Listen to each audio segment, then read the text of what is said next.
ಅಂತರ್ಬಾಹ್ಯಾಂಡಕೋಶಂ ಹರಿತೋಪಲಾಭಂ ತರ್ಕಾಭಯೇತಂ ವಿಧಿಶರ್ವಪೂರ್ವಗೀರ್ವಾಣವಿಜ್ಞಾನದಮಾನತೋऽಸ್ಮಿ ಪ್ರಥಮೋ ಹನುಮಾನ್ನಾಮ ದ್ವಿತೀಯೋ ಭೀಮಯೇವ ಚ ಪೂರ್ಣಪ್ರಜ್ಞಸ್ತೃತೀಯಸ್ತು ಭಗವತ್ಕಾರ್ಯಸಾಧಕಃ ಬುದ್ಧಿರ್ಬಲಂ ಯಶೋಧೈರ್ಯಂ ನಿರ್ಭಯತ್ವಮರೋಗತಾ ಅಜಾಡ್ಯಂ ವಾಕ್ಪಟುತ್ವಂಚ ಹನುಮತ್ಸ್ಮರಣಾದ್ಭವೇತ್ ಪೃಥ್ವೀಮಂಡಲಮಧ್ಯಸ್ಥಾಃ ಪೂರ್ಣಬೋಧಮತಾನುಗಾಃ ವೈಷ್ಣವಾ ವಿಷ್ಣುಹೃದಯಾಃ ತಾನ್ನಮಸ್ಯೆ ಗುರುನ್ ಮಮ ಜನ್ಮಾದ್ಯಸ್ಯ ಯತೋನ್ಮಯಾದಿತರತಶ್ಚಾರ್ಥೇಷ್ವಭಿಜ್ಞಸ್ವರಾಟ್ ತೇನೇ ಬ್ರಹ್ಮಹೃದಾಯ ಆದಿಕವಯೇ ಮುಹ್ಯಂತಿ ಯಂ ಸೂರಯಃ ತೇಜೋ ವಾರಿಮೃದಾಂ ಯಥಾ ವಿನಿಮಯೋ ಯತ್ರ ತ್ರಿಸರ್ಗೋ ಮೃಷಾ ಧಾಮ್ನಾ ಸ್ವೇನ ಸದಾ ನಿರಸ್ತಕುಹಕಂ ಸತ್ಯಂ ಪರಂ ಧೀಮಹಿ ಸೃಷ್ಟಿಸ್ಥಿತ್ಯಪ್ಯೇಹಾ ನಿಯತಿದೃಶಿತಮೋ ಬಂಧಮೋಕ್ಷಾಶ್ಚ ಯಸ್ಮಾದಸ್ಯ ಶ್ರೀ ಬ್ರಹ್ಮರುದ್ರಪ್ರಭೃತಿಸುರನರದ್ವೇಷಶತ್ರುತ್ಮಕಸ್ಯ ವಿಷ್ಣೋರ್ವ್ಯಸ್ತಾಃ ಸಮಸ್ತಾಃ ಸಕಲಗುಣನಿಧಿಃ ಸರ್ವದೋಷವ್ಯಪೇತಃ ಪೂರ್ಣಾನಂದೋ ವ್ಯಯೋ ಯೋ ಗುರುರಪಿ ಪರಮಃ ಚಿಂತಯೇತಂ ಮಹಾಂತಂ ಯಂ ಪ್ರವ್ರಜन्तಮನುಪೇತಮಪೇತಕೃತ್ಯಂ ದ್ವೈಪಾಯನೋ ವಿರಹಕಾತರ ಆಜುಹಾವ ಪುತ್ರೇತಿ ತನ್ಮಯತಯಾ ತರವೋಪಿ ನೇದುಃ ತಂ ಸರ್ವಭೂತಹೃದಯಂ ಮುನಿಮಾನತೋऽಸ್ಮಿ ಶ್ರೀಗುರುಭ್ಯೋ ನಮಃ ಹರಿಃ ಓಂ. ಶ್ರೀಮದ್ಭಾಗವತದ ಅಷ್ಟಮ ಸ್ಕಂಧದ 23ನೇ ಅಧ್ಯಾಯದಲ್ಲಿ 46ನೇ ಶ್ಲೋಕ. ರಾಜೋವಾಚ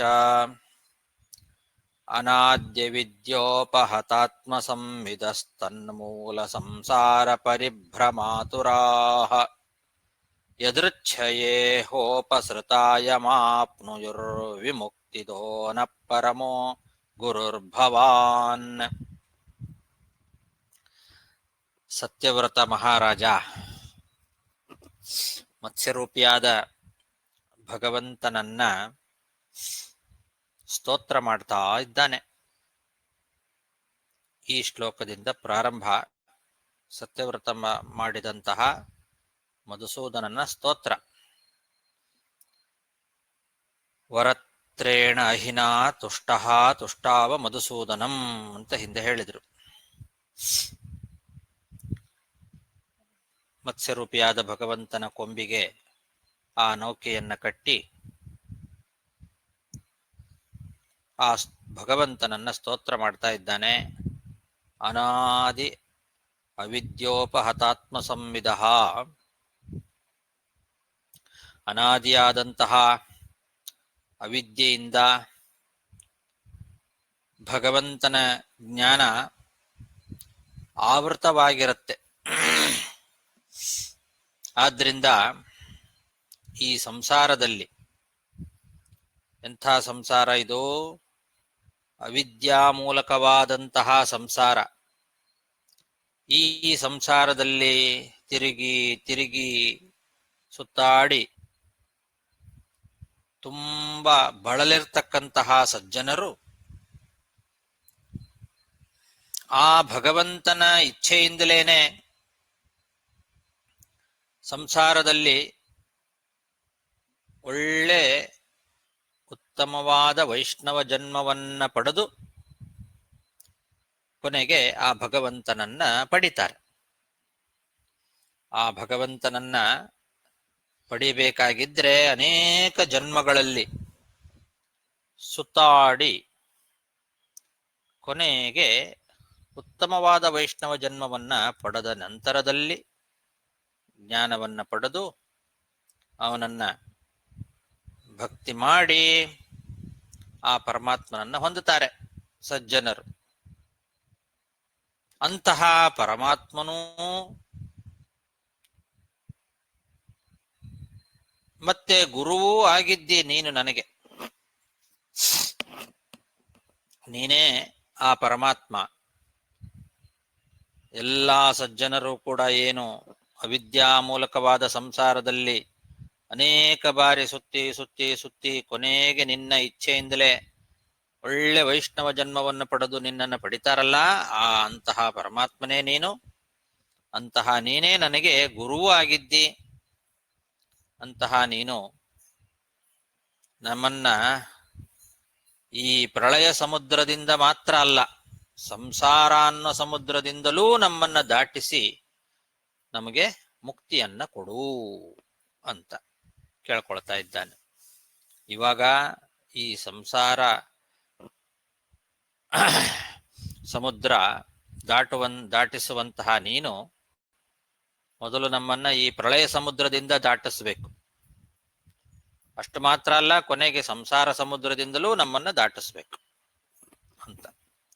ವಿಮುಕ್ತಿದಹ ಅಂತಿದ್ದಾರೆ. ವಿಮುಕ್ತಿದಹ ಅಂತಂದ್ರೆ ಪ್ರಕೃತ ಅವನು ಈ ಸಂಸಾರ ಸಮುದ್ರದಲ್ಲಿ ಆ ಬಿರುಗಾಳಿಗೆ ಸಿಕ್ಕಂತಹ ನೌಕೆಯಲ್ಲಿ ಕೂತಿದ್ದಾನೆ. ಸಪ್ತರ್ಷಿಗಳೆಲ್ಲ ಹೇಳಿದ್ರು, ನೀನೇ ಆ ಭಗವಂತನನ್ನ ಸ್ತೋತ್ರ ಮಾಡು, ಅವನೇ ನಮ್ಮನ್ನ ಈ ಕಷ್ಟದಿಂದ ಕಾಪಾಡ್ತಾನೆ ಅಂತ ಹೇಳಿದ್ದಕ್ಕೆ ಸ್ತೋತ್ರ ಮಾಡಲಿಕ್ಕೆ ಪ್ರಾರಂಭ ಮಾಡಿದ್ದಾನೆ. ಬರೀ ಈಗ ಬಂದಿರುವಂತಹ ಈ ಒಂದು ನೌಕೆಯ ಮಧ್ಯದಲ್ಲಿ ಸಮುದ್ರದಲ್ಲಿ ಸಿಕ್ಕಾಕೊಂಡಿದ್ದೇವಲ್ಲ, ಈ ಕಷ್ಟದಿಂದ ಮಾತ್ರ ಅಲ್ಲ, ಸಂಸಾರ ಅನ್ನೋ ಸಮುದ್ರದಿಂದಲೇ ನಮ್ಮನ್ನ ದಾಟಿಸು ಅಂತ ಅಭಿಪ್ರಾಯದಿಂದ ಕೇಳ್ತಾ ಇದ್ದಾನೆ.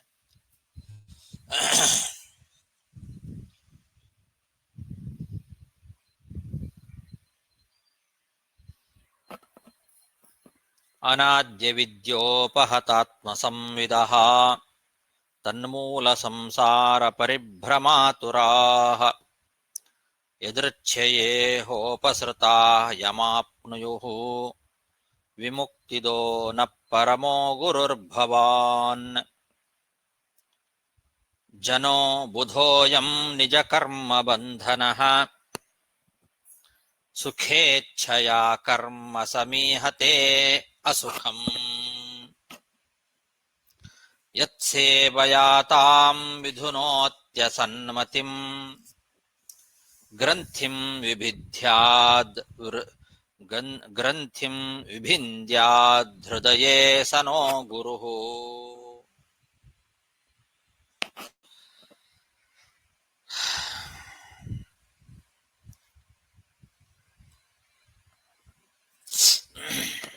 ಭಗವಂತ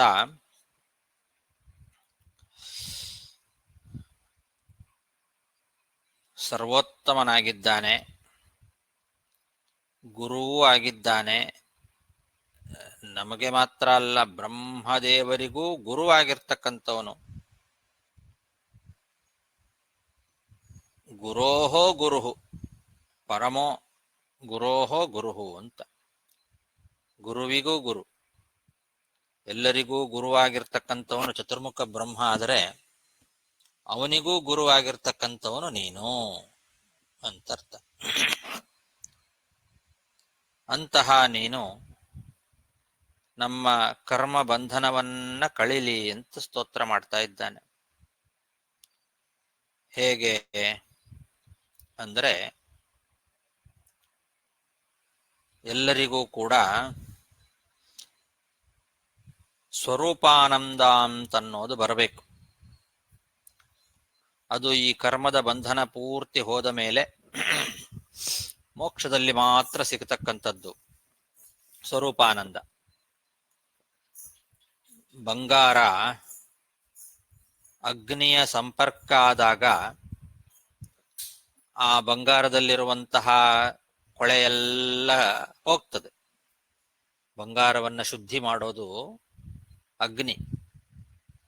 ಆ ಬಂಗಾರದಲ್ಲಿ ಏನಾದರೂ ಬೇರೆ ಬೇರೆ ಪದಾರ್ಥಗಳು ಅದು ಸಹ ಸೇರ್ಕೊಂಡಿದ್ರೆ ಅದರಲ್ಲಿ ಕೊಳೆ, ಅದು ಆ ಎಲ್ಲ ಕೊಳೆಯನ್ನ ತೆಗೆದು ಬಂಗಾರವನ್ನ ಶುದ್ಧ ಮಾಡೋದು ಯಾವುದೋ ಅಗ್ನಿ. ಅಗ್ನಿಯ ಸಂಪರ್ಕದಿಂದ ಆ ಬಂಗಾರ ತನ್ನಲ್ಲಿರುವ ಮಲವನ್ನೆಲ್ಲ ಕಳ್ಕೊಳ್ತದೆ. ತನ್ನ ನಿಜವಾದ ಸ್ವಾಭಾವಿಕವಾದ ವರ್ಣವನ್ನ ಪಡ್ಕೊಳ್ತದೆ. ಯತ್ ಸೇವೆಯ ಅಗ್ನೇಹೇ ಇವ. ಹಾಗೆ ಮನುಷ್ಯನೂ ಕೂಡ, ಮನುಷ್ಯ ಅಂದ್ರೆ ಮೋಕ್ಷಯೋಗ್ಯ ಜೀವಿ. ಯಾರು ಮೋಕ್ಷವನ್ನ ಪಡಿಲಿಕ್ಕೆ ಯೋಗ್ಯರಾಗಿರ್ತಕ್ಕಂತಹ ಜೀವಿಗಳಿದ್ದಾರೋ ಅಂಥವರು ಭಗವಂತನ ಸೇವೆಯಿಂದಲೇನೆ ತನ್ನಲ್ಲಿ ಇರುವಂತಹ ಮಲವನ್ನ ಕಳ್ಕೊಳ್ತಾನೆ. ಎಂಥ ಮಲ? ಮನಸ್ಸಿನ ಮಲ, ರಾಗದ್ವೇಷಾದಿಗಳು. ಅದು ತಮೋಜನ್ಯವಾಗಿರ್ತಕ್ಕಂಥದ್ದು.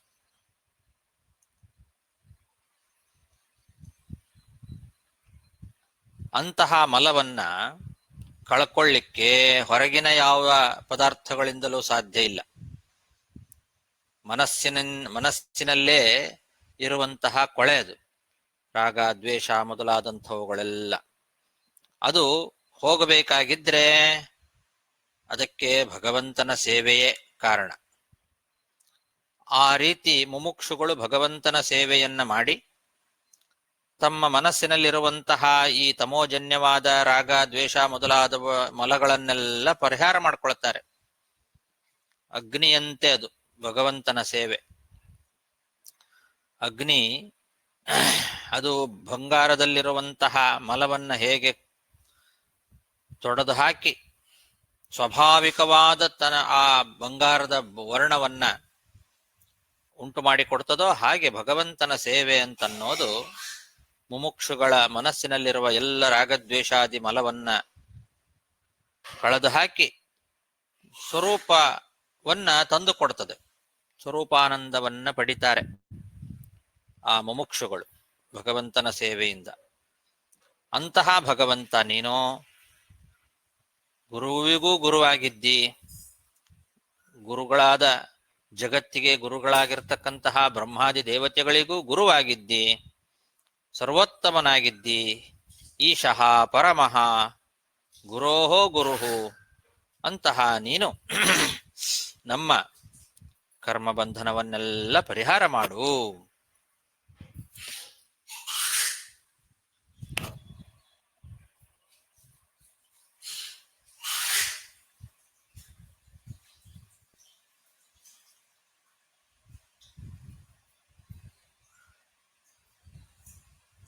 ಯತ್ಸೇವಯಾಗ್ನೇರಿವ ರುದ್ರರೋದನಂ ಪುಮಾನ್ ವಿಜಹ್ಯಾನ್ಮಲಮಾತ್ಮನಸ್ತಮಃ ಭಜೇತ ವರ್ಣಂ ನಿಜಮೇಶ ಸೋವ್ಯಯೋ ಭೂಯಾತ್ ಸ ಏಷ ಪರಮೋ ಗುರೋರ್ಗುರುಃ.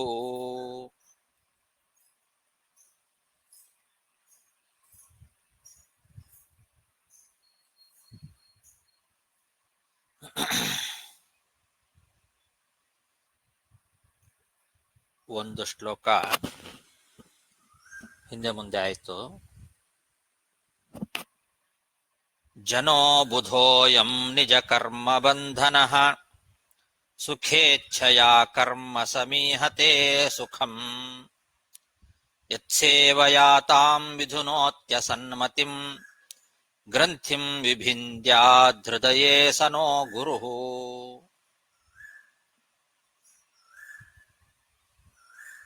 ಅಜ್ಞಾನಿಗಳಾದಂತಹ ಜನ, ಅಯಂ ಜನಃ ನಿಜ ಕರ್ಮ ಬಂಧನಃ ಅಂದ್ರೆ ತಮ್ಮ ಕರ್ಮಗಳ ಬಂಧನದಲ್ಲಿ ತಾವು ಸಿಕ್ಕಾಕೊಂಡು ಸುಖ ಬೇಕು ಅಂತ ಸುಖೇಚ್ಛೆಯ ಕರ್ಮ ಸಮೀಹತೆ.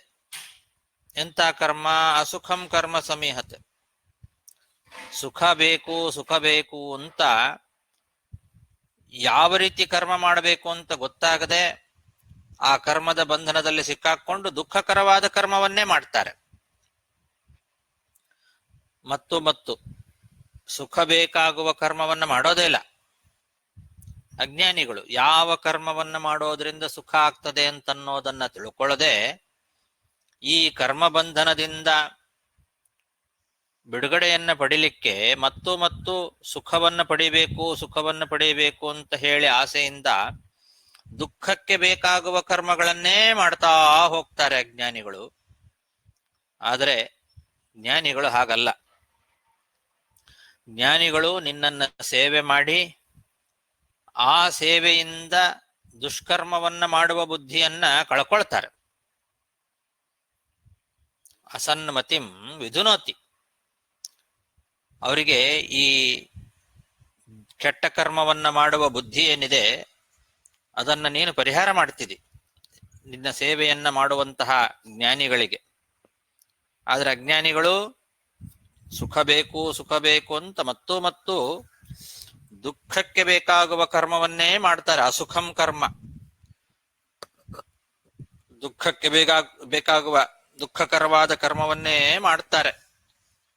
ಆದರೆ ಜ್ಞಾನಿಗಳು ಮಾತ್ರ ನಿನ್ನ ಸೇವೆಯನ್ನ ಮಾಡಿ ಆ ಸೇವೆಯಿಂದ ದುಷ್ಕರ್ಮ ಮಾಡುವ ಬುದ್ಧಿಯನ್ನ ಕಳ್ಕೊಳ್ತಾರೆ. ಆದ್ರಿಂದ ನಮ್ಮ ಹೃದಯದಲ್ಲಿ ಏನೊಂದು ಕರ್ಮ ಬಂಧನ ಇದೆ, ಆ ಬಂಧನವನ್ನ ಗುರುವಾದಂತಹ ನೀನೇ ಪರಿಹಾರ ಮಾಡಬೇಕು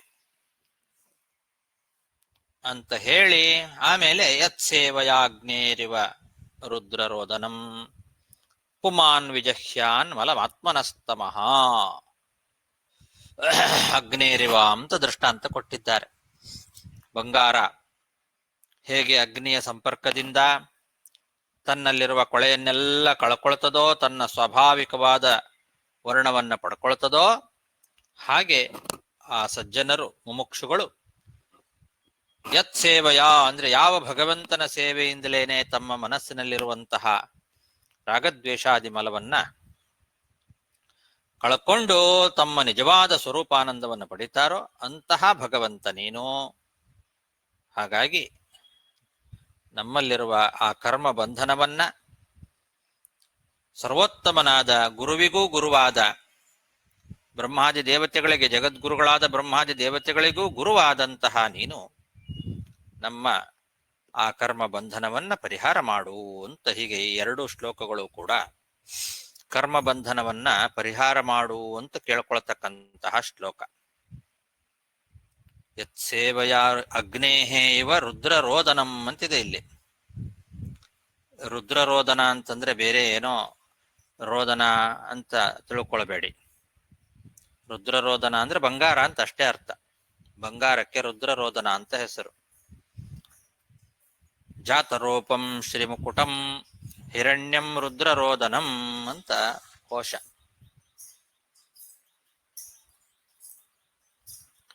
ಹಾಗಾಗಿ ರುದ್ರರೋದನಂ ಅಂದ್ರೆ ಬಂಗಾರ, ಅಗ್ನೇಹೇ ಇವ ಅಗ್ನಿಯಿಂದ ಹೇಗೆ ಹಾಗೆ ಅಂತ. ಬಂಗಾರ ಹೇಗೆ ಅಗ್ನಿಯಿಂದ ತನ್ನ ನಿಜವಾದ ಸ್ವರೂಪವನ್ನು ಪಡ್ಕೊಳ್ತದೋ, ತನ್ನ ಮಲವನ್ನೆಲ್ಲ ಪರಿಹಾರ ಮಾಡಿಕೊಂಡು, ಹಾಗೆ ಯತ್ ಸೇವೆಯ ಯಾವ ಭಗವಂತನ ಸೇವೆಯಿಂದ ಸಜ್ಜನರು ವಿಜಹ್ಯಾತ್ ಆತ್ಮನಃ ತಮಃ ಮಲಂ ವಿಜಹ್ಯಾತ್. ತಮಃ ಅಂತಂದ್ರೆ ತಮಸ್ಸಿನಿಂದ ಬಂದದ್ದು, ತಮಸ್ಸಿನಿಂದ ಉಂಟಾಗ್ತಕ್ಕಂಥದ್ದು ರಾಗ ದ್ವೇಷ ಮೊದಲಾದಂತಹ ಮನಸ್ಸಿನ ಮಲ. ಆ ಮಲವನ್ನು ಪರಿಹಾರ ಮಾಡಿಕೊಳ್ತಾರೆ. ಅಂತಹ ಪರಿಹಾರ ಮಾಡಿಕೊಂಡು ತನ್ನ ಸ್ವರೂಪವನ್ನ ಪಡಿತಾರಲ್ಲ, ಸ್ವರೂಪಾನಂದವನ್ನ, ಅಂತಹ ಭಗವಂತ ನೀನು. ನಿನ್ನ ಸೇವೆಯನ್ನ ಮಾಡಿಯೇ ಎಲ್ಲ ಜ್ಞಾನಿಗಳು ಆ ದುಷ್ಕರ್ಮವನ್ನ ಮಾಡುವ ಬುದ್ಧಿಯನ್ನ ಪರಿಹಾರ ಮಾಡಿಕೊಳ್ತಾರೆ. ಉತ್ತಮವಾದ ಕರ್ಮವನ್ನ ಮಾಡಿ ಆ ರೋಗಗಳನ್ನ, ಯಾವ ರೋಗ? ಮನಸ್ಸಿನ ರೋಗ, ರಾಗ ದ್ವೇಷ ಮೊದಲಾದಂತಹ ಮನಸ್ಸಿನ ರೋಗ, ಅದು ಮನಸ್ಸಿನ ಕೊಳೆ, ಅದನ್ನು ಪರಿಹಾರ ಮಾಡ್ಕೊಳ್ತಾರೆ. ಮಾಡಿಕೊಂಡು ಸ್ವರೂಪವನ್ನು ಪಡಿತಾರಲ್ಲ, ಅಂತಹ ಗುರು ನೀನು ನಮ್ಮ ಕರ್ಮಬಂಧನವನ್ನ ಕಳೀಲಿ ಅಂತ.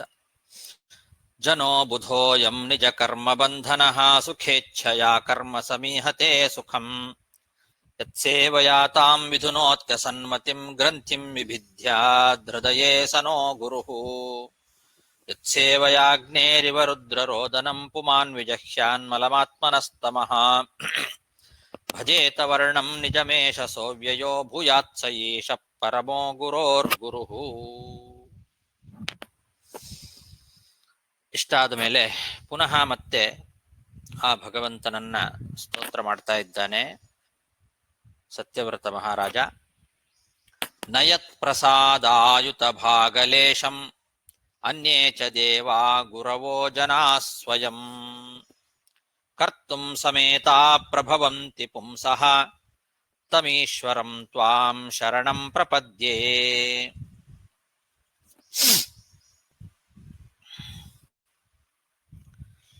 ಲೋಕದಲ್ಲಿ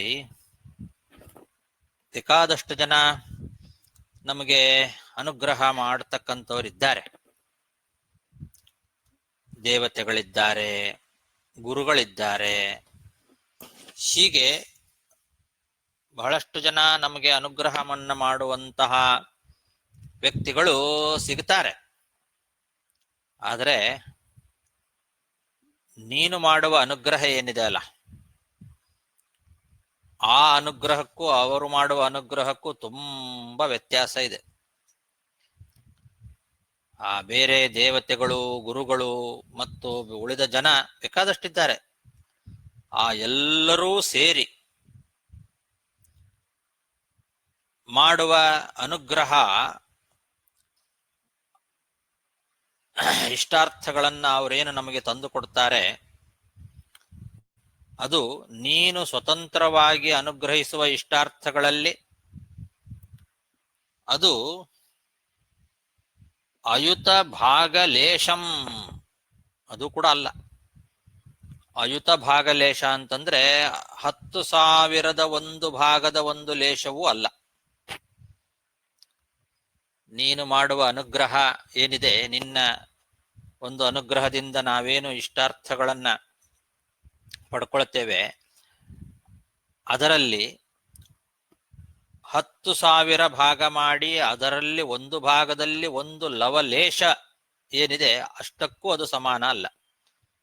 ಅಷ್ಟನ್ನ ಅನುಗ್ರಹ ಮಾಡಲಿಕ್ಕೂ ಅವರಿಗೆ ಸಾಮರ್ಥ್ಯ ಇಲ್ಲ. ಅಂತಹ ಸರ್ವೋತ್ತಮ ನೀನು ಅಂತ, ಎಲ್ಲರಿಗಿಂತ ಭಗವಂತ ಉತ್ತಮ ಅನ್ನೋದನ್ನ ಈ ರೀತಿಯಲ್ಲಿ ಬಹಳ ಸುಂದರವಾಗಿ ವರ್ಣನೆ ಮಾಡ್ತಾ ಇದ್ದಾನೆ ರಾಜ. ಅಂದ್ರೆ ಉಳಿದವರು ಅನುಗ್ರಹ ಮಾಡ್ತಾರೆ, ಎಲ್ಲರೂ ಅನುಗ್ರಾಹಕರೇ ನಮಗೆ. ದೇವತೆಗಳು, ಗುರುಗಳು, ಪಿತೃಗಳು, ಸಜ್ಜನರು, ಜ್ಞಾನಿಗಳು, ಹೀಗೆ ಬೇಕಾದಷ್ಟು ಜನ ಲೋಕದಲ್ಲಿ ಇದ್ದಾರೆ. ಅವರೆಲ್ಲರನ್ನೂ ತಗೊಂಡಿದ್ದಾರೆ. ದೇವಾಹ ಗುರವಃ ಜನಾಹ ಅಂತ. ಜನಾಹ ಅಂತನ್ನೋದ್ರಿಂದ ಬೇರೆ ಎಲ್ಲ ಉಪದೇಶಕರಾದಂತಹ ಗುರುಗಳು ಇರಬಹುದು, ಜ್ಞಾನಿಗಳಿರಬಹುದು, ಸಜ್ಜನರಿರಬಹುದು, ಎಲ್ಲರೂ ಇದ್ದಾರೆ, ಅನುಗ್ರಹ ಮಾಡ್ತಾರೆ, ಇಲ್ಲ ಅಂತಲ್ಲ. ಆದರೆ ಅವರ ಅನುಗ್ರಹದಿಂದ ಸಿಗುವಂತಹ ಇಷ್ಟಾರ್ಥ ಸಿದ್ಧಿ ಏನಿದೆ, ಅದು ನಿನ್ನ ಅನುಗ್ರಹದಿಂದ ಸಿಗುವ ಇಷ್ಟಾರ್ಥ ಸಿದ್ಧಿಗೆ ಹೋಲಿಸಿದರೆ ಅಯುತ ಭಾಗಲೇಶಂ. 10,000 ಅಯುತ ಅಂದ್ರೆ 10,000, 10,000 ಒಂದು ಭಾಗದ ಒಂದು ಲೇಶವೂ ಅಲ್ಲ. ಅಷ್ಟನ್ನೂ ಅವರು ಮಾಡ್ಲಿಕ್ಕೆ ಸಾಧ್ಯ ಇಲ್ಲ. ಒಬ್ಬ ವ್ಯಕ್ತಿಗೆ ಅನುಗ್ರಹ ಮಾಡಲಿಕ್ಕೆ ಅವರಿಗೆ ಸಾಧ್ಯ ಇಲ್ಲ. ಅಂತಹ ಕರ್ತುಂ ನ ಸಮೇತ ಪ್ರಭವಂತಿ ಪುಂಸಃ ತಂ ಈಶ್ವರಂ ತ್ವಾಂ ಶರಣಂ ಪ್ರಪದ್ಯೆ. ಅಂತಹ ಸರ್ವೋತ್ತಮನಾದ, ಎಲ್ಲರಿಗೂ ಸ್ವಾಮಿಯಾದ ಅವರು ಕೂಡ ನಿನ್ನ ಅನುಗ್ರಹದಿಂದ ಸ್ವಲ್ಪ ಮಟ್ಟಿಗೆ ಮಾಡ್ತಾರೆ ಅನುಗ್ರಹವನ್ನಷ್ಟೇ. ಅಂಥದ್ದು ನಿನ್ನ ಅನುಗ್ರಹ, ಅಷ್ಟು ದೊಡ್ಡ ಅನುಗ್ರಹ ನಿಂದು. ಅಂತಹ ಅನುಗ್ರಹವನ್ನು ಮಾಡುವ ಸಾಮರ್ಥ್ಯ ಇರುವ ನೀನು ಈಗ ಶರಣಾಗತರಾಗಿ ಬಂದಂತಹ ನಮ್ಮನ್ನ ರಕ್ಷಣೆ ಮಾಡು. ತ್ವಾಂ ಶರಣಂ ಪ್ರಪದ್ಯೆ, ಈಶ್ವರಂ ತ್ವಾಂ, ಸರ್ವೋತ್ತಮನಾದ ಒಡೆಯನಾದ ನಿನ್ನನ್ನು ನಾನು ಶರಣಾಗತನಾಗ್ತೇನೆ ಅಂತ ಭಗವಂತನ ಸರ್ವೋತ್ತಮತ್ವವನ್ನ ಈ ರೀತಿ ವಿವರಣೆ ಮಾಡಿ ಹೇಳ್ತಾ ಇದ್ದಾನೆ ರಾಜ. ನ ಯತ್ ಪ್ರಸಾದಾಯುತ ಭಾಗಲೇಶಂ ಅನ್ಯೇ ಚ ದೇವಾ ಗುರವೋ ಜನಾ ಸ್ವಯಂ ಕರ್ತುಂ ಸಮೇತಾ ಪ್ರಭವಂತಿ ಪುಂಸಸ್ತಮೀಶ್ವರಂ ತ್ವಾಂ ಶರಣಂ ಪ್ರಪದ್ಯೆ.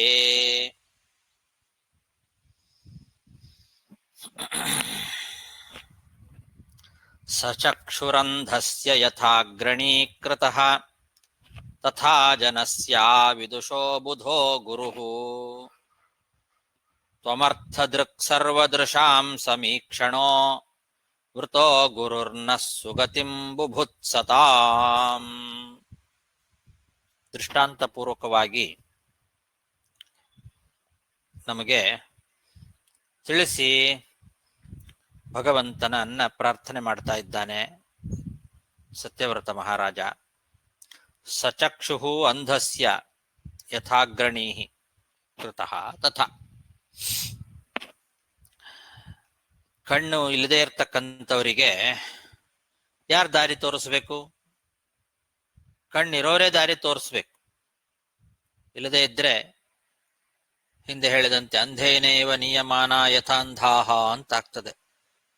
ಕುರುಡನಿಗೆ ಮತ್ತೊಬ್ಬ ಕುರುಡನೇ ದಾರಿ ತೋರಿಸ್ಲಿಕ್ಕೆ ಹೋಗಿ ಹಳ್ಳದಲ್ಲಿ ತಾನು ಬಿದ್ದು ಉಳಿದ ಕುರುಡರನ್ನು ಕೂಡ ಬೀಳಿಸ್ತಾನೆ ಅವನು. ಹಾಗಾಗಿ ನಾವು ಕುರುಡರಾಗಿದ್ರೆ ಕಣ್ಣಿರೋರನ್ನೇ ಆಶ್ರಯಿಸಬೇಕು ನಮಗೆ ದಾರಿ ತೋರಿಸ್ಲಿಕ್ಕೆ. ಹಾಗಾಗಿ ಕಣ್ಣಿಲ್ದೇ ಇರೋವರಿಗೆ ಕಣ್ಣು ಇರುವಂತವರೇ ದಾರಿ ತೋರಿಸ್ಬೇಕು. ಹಾಗೆ ಅಜ್ಞಾನಿಗಳಿಗೆ ಜ್ಞಾನಿಯೇ ಗುರು ಆಗಬೇಕು. ಅಜ್ಞಾನಿಗಳು ತಮಗೆ ಜ್ಞಾನ ಇಲ್ಲ, ಜ್ಞಾನಕ್ಕೋಸ್ಕರ ಮತ್ತೊಬ್ಬ ಅಜ್ಞಾನಿಯನ್ನೇ ಅರಸ್ಕೊಂಡು ಹೋದ್ರೆ ಅವರು ನಮಗೆ ಮತ್ತು ಅಜ್ಞಾನವನ್ನೇ ಬೋಧನೆ ಮಾಡ್ತಾರೆ. ತಾವು ಕೆಸರಲ್ಲಿ ಬಿದ್ದಿರ್ತಾರೆ, ಮತ್ತೊಬ್ಬರನ್ನ ಅವರು ಕೆಸರಿಂದ ಮೇಲೆ ಎತ್ತಲಿಕ್ಕೆ ಹೇಗೆ ಸಾಧ್ಯ? ಮೇಲಿರೋರು ಕೆಸರಲ್ಲಿ ಬಿದ್ದವರನ್ನ ಮೇಲೆತ್ತಬಹುದು. ಅಜ್ಞಾನಿಗಳು ತಾವು ಕೆಸರಲ್ಲಿ ಬಿದ್ದಿರ್ತಾರೆ, ಅವರಿಗೂ ಗೊತ್ತಿಲ್ಲ. ಅವ್ರೇನ್ ಮಾಡ್ತಾರೆ, ನಾನು ಉಪದೇಶ ಮಾಡ್ತೇನೆ ಅಂತ ಸೋಗ ಹಾಕೊಂಡು ಬರ್ತಾರೆ ಗುರು ಅಂತ. ಅವ್ರಿಗೂ ಗೊತ್ತಿಲ್ಲ, ಆ ಅಜ್ಞಾನವನ್ನೇ ಮತ್ತೊಬ್ಬರಿಗೂ ಉಪದೇಶ ಮಾಡ್ತಾರೆ. ಹಾಗಾಗಬಾರದು. ಅಜ್ಞಾನಿಗೆ ಜ್ಞಾನಿಯೇ ಗುರು ಆಗಬೇಕು. ಆದ್ರಿಂದ ನಾವೆಲ್ಲ ಸದ್ಗತಿಯನ್ನ ತಿಳಿಬೇಕು ಅಂತ ಬಯಸ್ತಕ್ಕಂಥವರು, ಅಂತಹ ನಮಗೆ ಎಲ್ಲಾ ಇಂದ್ರಿಯಗಳಿಗೂ ಕೂಡ ಜ್ಞಾನ ಶಕ್ತಿಯನ್ನ ಕೊಡುವಂಥವನು, ಎಲ್ಲ ಭಕ್ತರಿಗೆ ಎಲ್ಲಾ ರೀತಿಯಾದ ಜ್ಞಾನಗಳನ್ನ ಅನುಗ್ರಹ ಮಾಡತಕ್ಕಂಥವನು ನೀನೇ ಗುರು ಅಂತ ನಾವು ಸ್ವೀಕಾರ ಮಾಡ್ತಾ ಇದ್ದೇವೆ. ಯಾಕೆ? ನಿನ್ನಲ್ಲಿ ಸ್ವಲ್ಪವೂ ಅಜ್ಞಾನ ಇಲ್ಲ. ನೀನು ಸರ್ವೋತ್ತಮ, ನೀನು ಸರ್ವಜ್ಞ, ಗುರುವಿಗೂ ಗುರು ಆಗಿದ್ದಿ, ಎಲ್ಲರಿಗೂ ಎಲ್ಲ ಇಂದ್ರಿಯಗಳಿಗೂ ಜ್ಞಾನ ಶಕ್ತಿ ಬಲ ಐಶ್ವರ್ಯ ಮೊದಲಾದವುಗಳನ್ನು ಕೊಡ್ತಕ್ಕಂತಹ ಸ್ವಾಮಿ ನೀನು, ಸಮರ್ಥ, ಸರ್ವೋತ್ತಮ. ಆದ್ರಿಂದ ನಿನ್ನನ್ನೇ ನಾವು ಗುರು ಅಂತ ಸ್ವೀಕಾರ ಮಾಡ್ತೇವೆ. ನೀನೇ ನಮ್ಮ ಅಜ್ಞಾನವನ್ನ ಪರಿಹಾರ ಮಾಡಿ ನಮಗೆ ಜ್ಞಾನ ಮಾರ್ಗವನ್ನ ತೋರಿಸ್ಬೇಕು ಅಂತ ಹೀಗೆ ದೃಷ್ಟಾಂತ ಪೂರ್ವಕವಾಗಿ ನಾವು ಭಗವಂತನನ್ನೇ ಆಶ್ರಯಿಸಬೇಕು, ಬೇರೆ ಯಾರನ್ನು ಕೂಡ ಆಶ್ರಯಿಸಬಾರದು ಅನ್ನೋದನ್ನ ಬಹಳ ಸುಂದರವಾಗಿ ವರ್ಣನೆ ಮಾಡ್ತಾ ಇದ್ದಾನೆ. ಹಾಡಿದರೆಯನ್ನ ಒಡೆಯನ ಹಾಡುವೆ, ಬೇಡಿದರೆಯನ್ನ ಒಡೆಯನ ಬೇಡುವೆ ಅಂತ ಪುರಂದರದಾಸರು ಇದನ್ನೇ ಹೇಳಿದ್ದು. ಯಾರ್ಯಾರನ್ನೋ ಗುರು ಅಂತ ಆಶ್ರಯಿಸಬಾರದು. ಕಣ್ಣಿಲ್ಲದೆ ಇರೋರಿಗೆ ಕಣ್ಣಿರೋನೇ ಹೇಗೆ ದಾರಿ ತೋರಿಸ್ಬೇಕೋ ಹಾಗೆ ಅಜ್ಞಾನಿಗಳಿಗೆ ಜ್ಞಾನಿಗಳೇ ಗುರು ಆಗಬೇಕು. ಹಾಗಾಗಿ ನಿನ್ನನ್ನೇ ನಾವು ಆಶ್ರಯಿಸ್ತೇವೆ. ಸಚಕ್ಷುರಂಧಸ್ಯ ಯಥಾಗ್ರಣೀಕೃತಃ ತಥಾ ಜನಸ್ಯ ವಿದುಷೋ ಬುಧೋ ಗುರುಃ ತ್ವಮರ್ಥದೃಕ್ ಸರ್ವದೃಶಾಂ ಸಮೀಕ್ಷಣೋ ವೃತೋ ಗುರುರ್ನ ಸುಗತಿಂ ಬುಭುತ್ಸತಾಂ.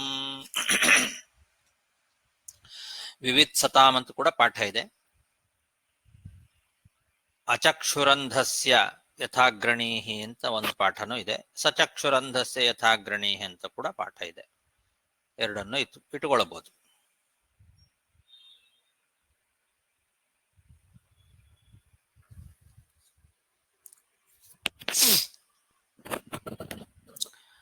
ಜನೋ ಜನಸ್ಯಾದಿಶತೆ ಅಸತೀಂ ಗತಿಂ ಯಯಾ ಪ್ರಪದ್ಯೇತ ದುರತ್ಯಯಂ ತಮಃ ತ್ವಮವ್ಯಯಂ ಜ್ಞಾನಮಮೋಘಮಂಜಸಾ ಪ್ರಪದ್ಯತೆ ಯೇನ ಜನೋ ನಿಜಂ ಪದಂ.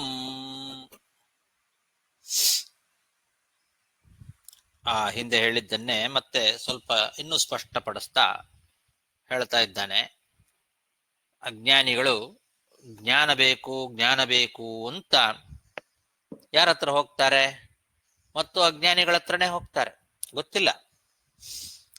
ಅವ್ರೇನ್ ಮಾಡ್ತಾರೆ ಅಜ್ಞಾನಿಗಳು? ತಮಗೂ ಸರಿಯಾಗಿ ಗೊತ್ತಿಲ್ಲ, ಗೊತ್ತಿಲ್ಲ ಅಂತನೂ ಹೇಳೋದಿಲ್ಲ. ಅವರು ಜ್ಞಾನವನ್ನ ಅರಸ್ಕೊಂಡು ಬಂದವರಿಗೆ ಮತ್ತು ಅರ್ಥ ಕಾಮ ಮೊದಲಾದ ಕೆಟ್ಟ ಉಪದೇಶಗಳನ್ನೇ ಮಾಡ್ತಾರೆ. ಒಳ್ಳೆ ಉಪದೇಶ ಮಾಡಲಿಕ್ಕೆ ಅವರಿಗೆ ಬರೋದಿಲ್ಲ. ಯಾಕೆ? ಅವರಿಗೆ ಗೊತ್ತಿಲ್ಲ, ಅವರು ಅಜ್ಞಾನಿಗಳೇ. ಹಾಗಾಗಿ ಪಾಪ ಇವನು ಸಂಸಾರವನ್ನ ದಾಟಬೇಕು, ಮೋಕ್ಷವನ್ನ ಪಡೆಯಬೇಕು ಅಂತ ಗುರುಗಳನ್ನ ಅರಸ್ಕೊಂಡು ಹೋಗಿ ಅಂತಹ ಅಜ್ಞಾನಿಗಳ ಹತ್ರ ಮತ್ತು ಆ ಸಂಸಾರಕ್ಕೆ ಬೇಕಾಗುವ ಕಾಮಾದಿಗಳ ಬಗ್ಗೆನೇ ಉಪದೇಶವನ್ನ ಪಡ್ಕೊಳ್ತಾನೆ. ಅದನ್ನು ಬೇಕಾದ್ರೆ ಇದನ್ನು ಮಾಡ್ರಿ, ಇಂಥದ್ದು ಬೇಕಾದ್ರೆ ಅದನ್ನು ಮಾಡ್ರಿ, ಹಾಗೆ ಮಾಡಿ ಹೀಗೆ ಮಾಡಿ ಅಂತ ಉಪದೇಶ ಮಾಡಿ ಕಳಿಸ್ತಾರೆ. ಮತ್ತು ಅವನು ಇದೀ ಸಂಸಾರದಲ್ಲೇ ಸುತ್ತಾಡ್ತಾನೆ, ಸಂಸಾರವನ್ನೇ ಪಡಿತಾನೆ. ಅಥವಾ ಇನ್ನೂ ಕೆಟ್ಟವರ ಹತ್ರ ಹೋದ್ರೆ ಅದಕ್ಕೆ ಕೆಟ್ಟದ್ದನ್ನೇ ಉಪದೇಶ ಮಾಡಿ ಕೊನೆಗೆ ಅಂಧಂತಮಸ್ಸಿಗೂ ಕಳಿಸುವಂತಹ ಗುರುಗಳು ಇದ್ದಾರೆ ಜಗತ್ತಿನಲ್ಲಿ. ದುರತ್ಯಯಂ ತಮಃ ಅಂದಿದ್ದಾರೆ. ತಮಸ್ಸಿಗೆ ಕಳಿಸುವಂತ ಗುರುಗಳು ಇದ್ದಾರೆ. ಗುರು ಅಂತ ಹೇಳಿ ವೇಷ ಹಾಕ್ಕೊಂಡು ಭಗವಂತನ ದ್ವೇಷವನ್ನೇ ನಮ್ಮಲ್ಲಿ ಹುಟ್ಟು ಹಾಕಿ ಕೊನೆಗೆ ಅಂಧಂತಮಸ್ಸಿಗೆ ತಾವು ಹೋಗಿ ನಮ್ಮನ್ನು ಅಂಧಂತಮಸ್ಸಿಗೆ ಕಳಿಸುವಂತಹ ವ್ಯಕ್ತಿಗಳ ಗುರುಗಳು ಅಂತ ಕರೆಸ್ಕೊಂಡಿದ್ದಾರೆ ಜಗತ್ತಿನಲ್ಲಿ. ಆದರೆ ನೀನು ನಮಗ್ ಹಾಗಲ್ಲ. ನಮಗೆ ಒಳ್ಳೆ ಅಮೋಘವಾದ ನಿತ್ಯವಾದ ಜ್ಞಾನವನ್ನೇ ಉಪದೇಶ ಮಾಡ್ತಿದ್ದೀನಿ ನೀನು. ತ್ವಂ ಅವ್ಯಯಂ ಜ್ಞಾನಂ ಅಮೋಘಂ ಅಂಜಸಾ ಅಂದಿದ್ದಾರೆ. ಅಮೋಘಂ ಜ್ಞಾನಂ, ಅವ್ಯಯಂ ಜ್ಞಾನಂ, ಅಮೋಘಂ ಜ್ಞಾನಂ. ನೀನು ಕೊಡುವ ಜ್ಞಾನ ಅದು ಅಮೋಘ, ಅದು ವ್ಯರ್ಥ ಆಗೋದಿಲ್ಲ, ಅದಕ್ಕೆ ನಾಶ ಇಲ್ಲ. ಅಂತಹ ಉತ್ತಮವಾದ ಉಪದೇಶವನ್ನೇ ನಮಗೆ ನೀನು ಕೊಡ್ತಿದ್ದಿ. ನಿನ್ನಿಂದ ಉಪದೇಶವನ್ನ ಪಡೆದವರು ಖಂಡಿತವಾಗಿಯೂ ಕೂಡ ಈ ಸಂಸಾರವನ್ನ ದಾಟಿ ಆ ಸ್ವರೂಪಾನಂದವನ್ನ ಪಡೀತಾರೆ. ನಿಜಂ ಪದಂ, ತಮ್ಮ ನಿಜವಾದ ಸ್ವರೂಪ, ನಿಜವಾದ ಆನಂದ, ಆ ಮೋಕ್ಷ ಸ್ವರೂಪಾನಂದ ಏನಿದೆ ಅದನ್ನ ಖಂಡಿತವಾಗಿಯೂ ಪಡಿತಾರೆ. ಆದ್ರಿಂದ ನಿನ್ನನ್ನೇ ನಾವು ಗುರು ಅಂತ ಸ್ವೀಕಾರ ಮಾಡ್ತೇವೆ. ನಿನ್ನನ್ನ ಬಿಟ್ಟು ಬೇರೆ ಯಾರನ್ನೂ ನಾವು ಗುರು ಅಂತ ಅರಸ್ಕೊಂಡು ಹೋಗೋದಿಲ್ಲ. ನೀನೇ ನಮಗೆ ಉಪದೇಶ ಮಾಡಬೇಕು, ನಿನ್ನನ್ನೇ ಗುರು ಅಂತ ಸ್ವೀಕಾರ ಮಾಡ್ತೇವೆ ಅಂತ ಹಿಂದೆ ಗುರುರ್ನ ಸುಗತಿಂ ಬುಭುತ್ಸತಾಂ ಅಂತ ಏನ್ ಹೇಳಿದ್ರೆ ಅದರದ್ದೇ ವಿವರಣೆ ಇದು. ಯಾಕೆ ನಿನ್ನನ್ನೇ ಗುರು ಅಂತ ಸ್ವೀಕಾರ ಮಾಡ್ತೇವೆ ಅಂದ್ರೆ ನೀನು ಕೊಡುವ ಜ್ಞಾನ ಅದು ಅಮೋಘ, ಅದು ಅವ್ಯಯ. ಆದ್ರಿಂದ ನಾವು ನಿನ್ನನ್ನೇ ಅರಿಸ್ಕೊಂಡು ಬರ್ತೇವೆ ಜ್ಞಾನಕ್ಕೋಸ್ಕರ. ಉಳಿದವರೆಲ್ಲ ಜನಃ ಜನಸ್ಯ ಅಸತೀಂ ಗತಿಂ ಆದಿಶತೆ, ಕೆಟ್ಟ ಮಾರ್ಗವನ್ನೇ ತೋರಿಸ್ತಾರೆ ಉಳಿದವರೆಲ್ಲ. ಮತ್ತು ಅರ್ಥ ಕಾಮಾದಿಗಳ ಬಗ್ಗೆನೇ ಉಪದೇಶ ಮಾಡಿ ಮತ್ತು ಈ ಸಂಸಾರಕ್ಕೆ ಕಾರಣವಾದಂಥದ್ದನ್ನೇ ಬೋಧನೆ ಮಾಡ್ತಾರೆ. ಅವರು ಬೇಡ ನಮಗೆ. ಜಗತ್ತಿನಲ್ಲಿ ಅಂತಹ ಗುರುಗಳಿದ್ದಾರೆ, ಅವರು ಬೇಡ. ಅಂಧಂತಮ ಪ್ರವಿಶಂತಿ ಯೇ ಅವಿದ್ಯಾಮುಪಾಸತೆ ಅಂತ ವೇದದಲ್ಲಿ ಇದನ್ನೇ ಹೇಳಿದ್ದು. ಅದರದ್ದೇ ವಿವರಣೆ ಇದು. ಅವಿದ್ಯೆಯನ್ನು ಉಪದೇಶ ಮಾಡಿ ಮತ್ತು ಅಂಧಂತಮತ್ತಿಗೆ ಕಳಿಸುವಂತಹ ಗುರುಗಳು ಅಂತ ಕರೆಸ್ಕೊಂಡವರು ಬಹಳ ಜನ ಮೋಸ ಮಾಡ್ತಾರೆ. ಅವರೆಲ್ಲ ಗುರುಗಳಲ್ಲ, ಅವ್ರ್ಯಾರು ಬೇಡ ನಮಗೆ. ಅಮೋಘವಾದ ಜ್ಞಾನ, ನಿತ್ಯವಾದ ಜ್ಞಾನ ಕೊಡುವವನು ನೀನೊಬ್ಬನೇ. ಆದ್ರಿಂದ ನೀನೇ ನಮಗೆ ಗುರುವಾಗಬೇಕು ಅಂತ ಉತ್ತಮವಾದ ಜ್ಞಾನೋಪದೇಶವನ್ನ ಮಾಡಿದವನು ಭಗವಂತ ವೇದವ್ಯಾಸ ರೂಪದಿಂದ ನಮಗೆ ಈ ಭಾಗವತಾದಿ ಗ್ರಂಥಗಳನ್ನ ಕೊಟ್ಟು ಅಮೋಘವಾದ ಜ್ಞಾನ, ಅವ್ಯಯವಾದ ಜ್ಞಾನವನ್ನ ಕೊಟ್ಟಿದ್ದಾನೆ. ಅದನ್ನ ಸ್ಮರಣೆ ಮಾಡ್ಕೊಳ್ತಾ ಇದ್ದಾನೆ ಸತ್ಯವ್ರತ ಮಹಾರಾಜ. ಜನೋ ಜನಸ್ಯಾದಿಶತೆ ಅಸತಿಂ ಗತಿಂ ಯಯಾ ಪ್ರಪದ್ಯೇತ ದುರತ್ಯಯಂ ತಮಃ ತ್ವಮವ್ಯಯಂ ಜ್ಞಾನಮಮೋಘಮಂಜಸಾ ಪ್ರಪದ್ಯತೆ ಯೇನ ಜನೋ ನಿಜಂ ಪದಂ.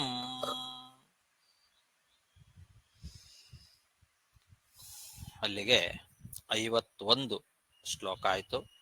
ಇನ್ನು ಅವನ ಸ್ತೋತ್ರ ಮುಂದುವರಿತದೆ. ಅದನ್ನು ಮತ್ತೆ ನಾಳೆ ದಿವಸ ನೋಡೋಣ ಅಂತ ಹೇಳ್ತಾ ಶ್ರೀಕೃಷ್ಣ ಅರ್ಪಣಮಸ್ತು. ನಮಸ್ಕಾರ ಗುರುಗಳೇ. ನಮಸ್ಕಾರ ಗುರುಗಳೇ. ದ್ವಾಸ್ತಿ ಅಲ್ಲ, ನಾಳೆ ಇರೋದಿಲ್ಲ, ನಾಡಿದ್ದು. ಹರೇ ನಮಃ. ನಮಸ್ಕಾರ. ನಮಸ್ಕಾರ ಗುರುಗಳೇ. ನಮಸ್ಕಾರ ಗುರುಗಳೇ.